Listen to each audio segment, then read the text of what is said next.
Greetings, greetings, greetings, greetings, brothers and sisters, greetings.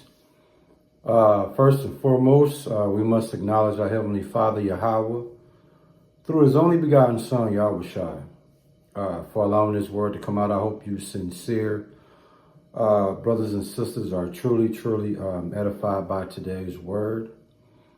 And today is so-called 4th of July, but us as Israelites, we don't get caught up into that.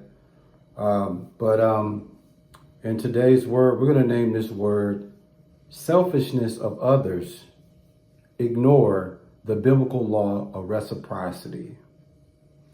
Let me say it again. The name of tonight's word is called selfishness of others, ignoring the biblical law of reciprocity. Okay.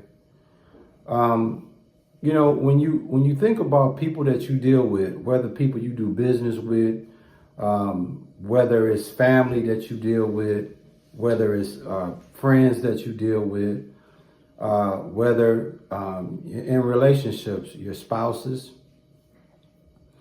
you know, there's a thing, even when parenting, reciprocity can be attached to your business partners, fellow co-workers, best friends, your family, spouses. Again, reciprocity has a lot of different layers that you can use, a lot of different references, a lot of different examples. One of the examples I want to speak on is that probably resonates with a lot of us is reciprocity when it comes to, like, if you got best friends, you know, or siblings, or your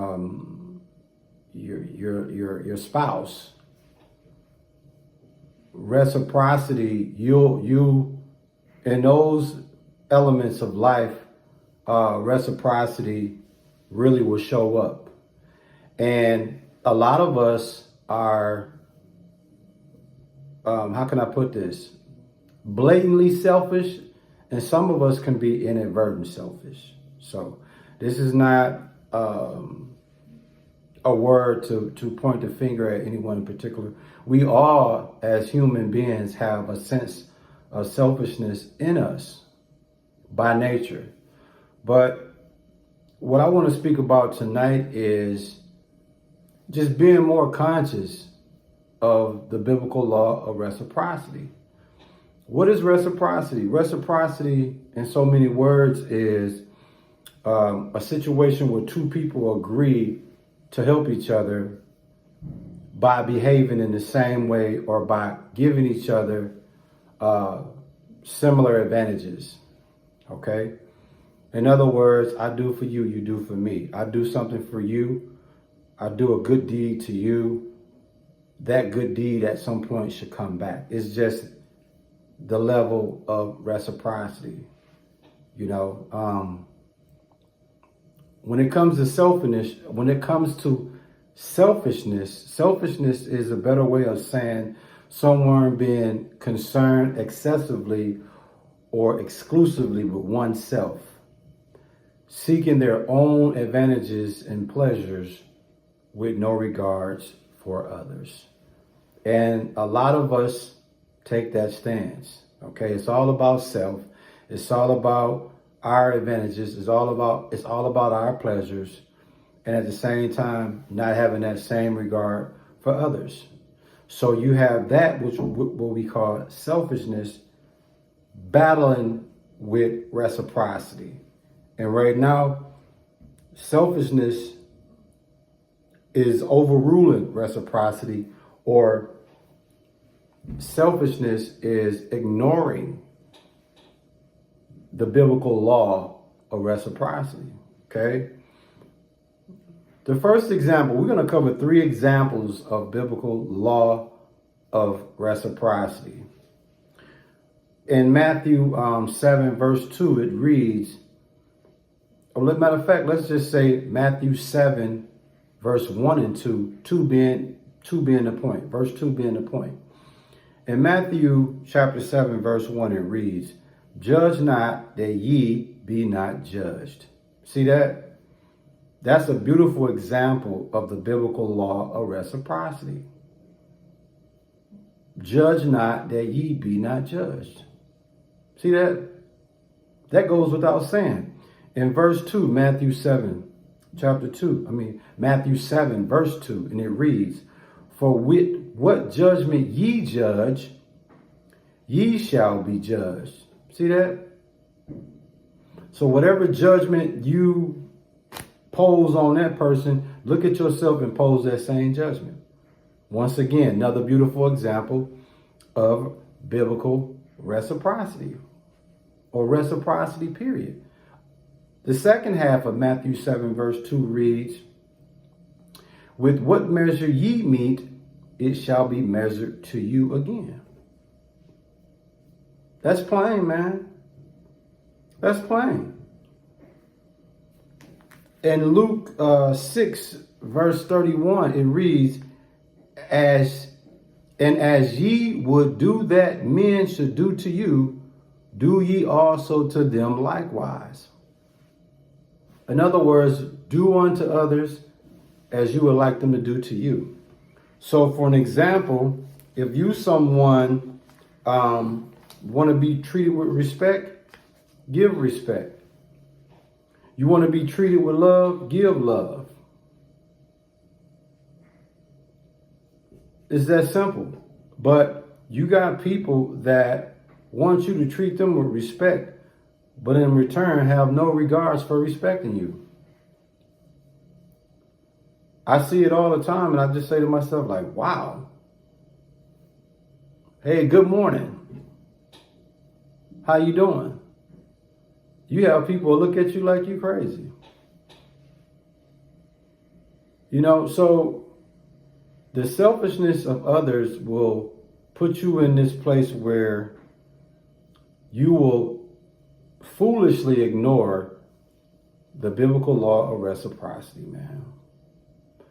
If reciprocity was honored today, man, it would be so much people, a lot of hate, jealous, and envy will go out the window, and it'll be a lot more equality, a lot more fellowship, a lot more love. One another would express.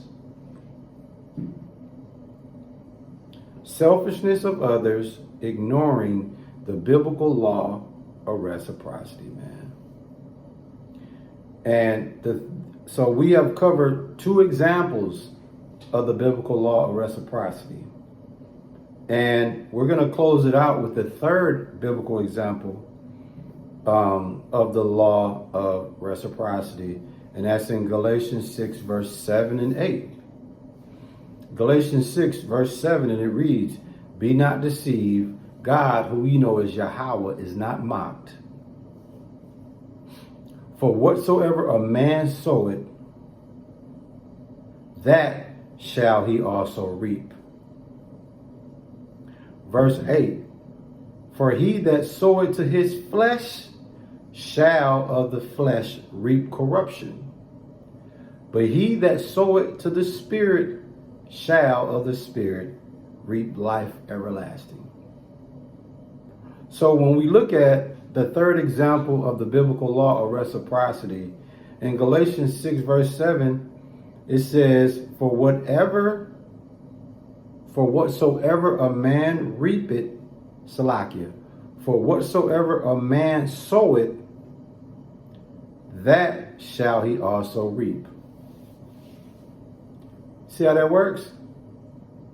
In other words, if you give hatred, hatred gonna come back to you, man. If you give love and kindness gonna come back to you. If you generous to others, others is gonna come back to you. Yeah.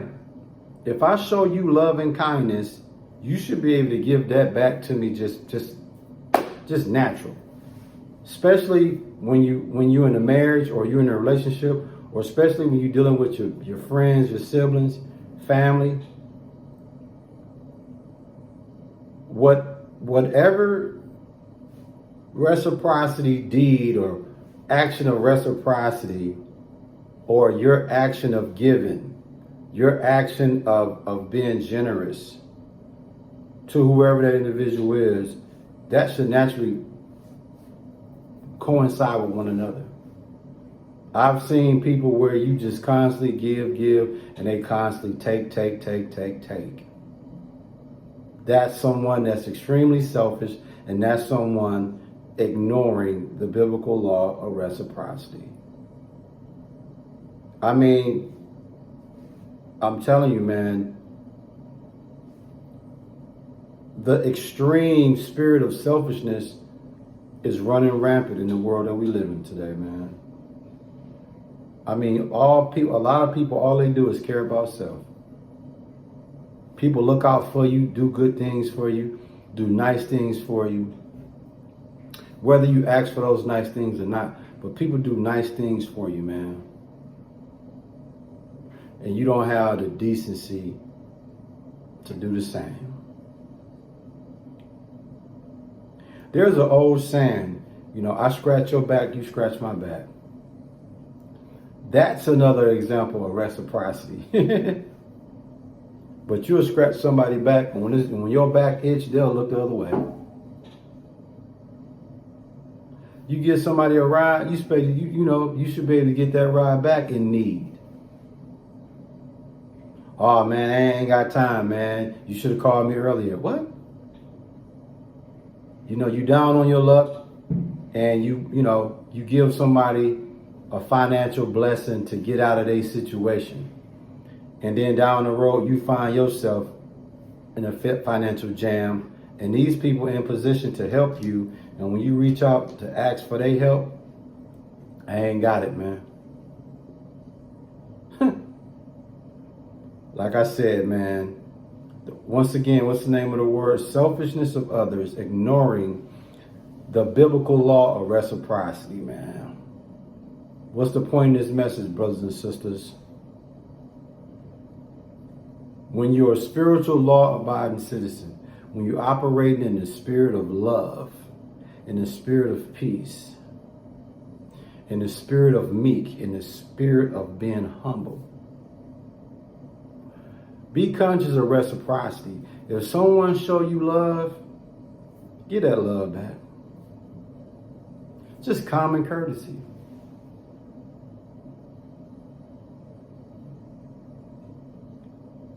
Always look at it from this perspective, fellas, as we close out. Because this is the type of person I am. If someone is kind to me, whether they asking for me to be kind in return, I'm automatically going to be kind to them. You do a nice thing for me, I'm going to do a nice thing for you. That's who I am. Like, selfishness is just not something that, when I was young, when I say selfish, we all have a sense of selfishness in us by nature. But what I'm saying is people that's pro-selfishness. Like, it's all about them all day, every day. No matter what you do to them, no matter what you give them, they'll take it. But they ain't going to give it back in return the same thing. That's just where we at, man. So if anybody watching this word and you know that people are kind to you, people show you love, people are kind to you, they show you love, they're generous to you, the least you can do is give it back the same way, man. I cook your favorite meal, you should be able to cook my favorite meal. And it's not a thing of tit for tat. It's not a thing of, okay, today, the so-called 4th of July, I'm going to cook your favorite meal. That don't mean tomorrow you're obligated to cook my favorite meal. No. That's not what I'm saying. It's not a timetable on doing the same thing until what someone have done to you. Like I said, if I borrow somebody some money, I'm not borrowing them the money just so I can ask them down the road to borrow some money. That's not what I'm saying. What I'm saying is, If I show you kindness, if I do a favor to you, no matter years down the road, whatever the case may be, I shouldn't have to ask you for a favor. You should be willing to offer a favor to me. You know what I'm saying? If I offer to cook your favorite meal, down the road at some point, it should dawn on you, hey, you know what? You did something that was so kind and generous to me a while ago. I'm in a good mood today. What is it that you would like? What's your favorite dish? Or I would like to do this for you. You know? But anyway, man, I'm going to close this thing out. Just be, brothers and sisters, be more kind, be more conscious of the biblical law of reciprocity, man. That's all I'm going to say, man. I hope you sincere brothers and sisters was edified by this word. And we give all praises, glory, and honor to our Heavenly Father, Yahweh, through His only begotten Son, Yahushua, for allowing this word to come out. Shalom.